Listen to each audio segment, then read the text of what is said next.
All right, in this video, we're going to show how to use live pinfish up on the shallow flats, and you really need to have a bobber. This is going to keep it out of the grass, and you can actually see what's going on. So as far as rigging, another important thing is I like to rig it up there towards the head, but on the top. So that way when it's holding up underneath the bobber, it's sitting up there upright. When looking at this video, I realized the angle we had wasn't so good, so here is how it's done. So what I like to do is right in between really the eyes and the dorsal is go in right here. There's a chunk of meat, and you can go right through that. A lot of times it's good just to scrape off a scale, get that off, and then go right through that point, and you're going to be able to poke through nice and cleanly, and that's going to be a nice way to rig it. Again, that way that pinfish is going to sit upright when in the water, and it's going to look super natural. And so the other option you can do, right, there's in many cases multiple ways to do it. The other option is to go in from underneath the mouth. So from under the chin, go through both lips, go straight out the middle, right at the top, and that's going to be a good way to hook it as well. Again, I prefer the top. This top spot's a little bit better, but this works as well. That way when you're reeling it in, it's going to look natural as it goes through the water. So we'll switch back to the on the water tip. So what we're going to do is we're going to cast it out. We're going to make sure that the bobber is not letting the pinfish get down into the grass. So it's about probably 2 feet deep here. So the bobber was probably about 1.5 feet above the hook. That way that pinfish is going to be just elevated out of the grass. And we'll try to get the bobber in the background. So now the key is just to let the wind and the current just let this bait just cover ground. And so right now the wind is taking it towards the mangroves.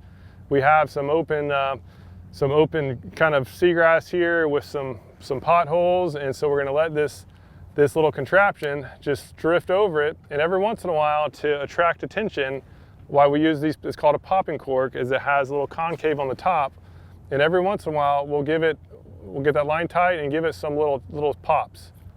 And what that does, that mimics the sound of a trout or something feeding on the surface, and fish will come investigate, and they'll start heading towards the sound, see the pinfish, eat the pinfish. That's the goal.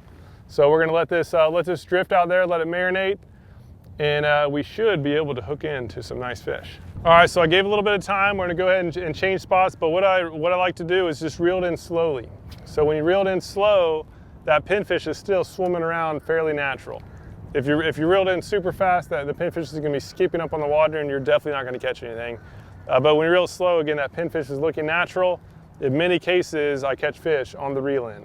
But just very, very important to keep that in mind. Something I did for many, many years. I was just reeling in super fast to go and make a quick cast somewhere else. And when you do that, you miss the opportunity to catch any fish that might have been in the way. So we're going to go ahead. In between casts, you want to just keep the bait out of the water as little as possible. So I'm literally positioning myself, I'm getting the bait behind me, pinfish is still in the water, lift it up, cast it out. We really want to make sure that we always just keep our baits as lively as possible, and so we want to just keep it out of the water as little as possible. So now we're a little bit further out. During that last bit of the fishing, I lifted up the power pole, so we drifted about 30-40 feet. Now I'm fishing this next level. So we're going to let this bait do a nice little arc through this grass, and hopefully it comes across a big fish and it comes up and eats it. Just 1-8, so I got to reel down tight. There we are. So we have a circle hook on here, so you don't want to set the hook like you do with the J hook. And so when that bobber goes down, I like to keep the rod tip down and just reel as fast as you can, and then the rod will just bend over by itself, and at that point, that's when I actually pull the rod back. So we have, looks like a trout, quality sized trout, and it came up. Again, just drifting over the flats is really effective.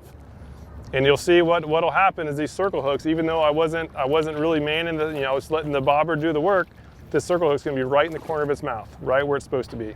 So Cody, if you can get over here, and we'll get this guy released. And you can see, look at that circle hook, it's right there on the corner. Go ahead and lift this guy up. Whoa. It's like probably 18-incher or so. Not wanting to come up to be on YouTube. So there it is. Again, right in the corner of his mouth, just like it's supposed to be. Hooks out, solid fish. and we're gonna let this guy go. This is these are protected now, and this is getting up to the side that we really want to protect. But yeah, simple as that. So just need this basic rig. If you're using live mullet or pilchards, you don't need to worry about the bobber because those fish aren't going to dig down in the grass. But when you're using pinfish, pigfish, other type of bottom dwellers, that if you don't use the popping cork, they're just, as soon as you cast them out, they're going to dig and go straight down in the grass, and you're just not going to catch as many fish. So just wanted to highlight that tip. Again, pinfish, get a bobber, get this type.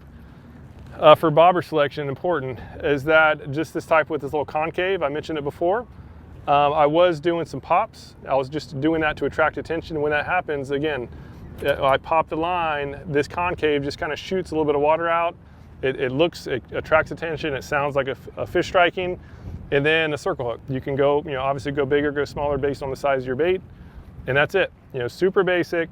Go out here and have a ton of fun. And if you have any questions on this rig, please leave a comment down below. I'd love to help out. And if you're new to Salt Strong, just know that we're the best online fishing club in America because we actually guarantee that you'll be catching more fish while saving time and money. We do this through our premium education, our exclusive insider community, and huge discounts on all the tackle you need. To learn more, go to saltstrong.com. Otherwise, hope to see you again soon.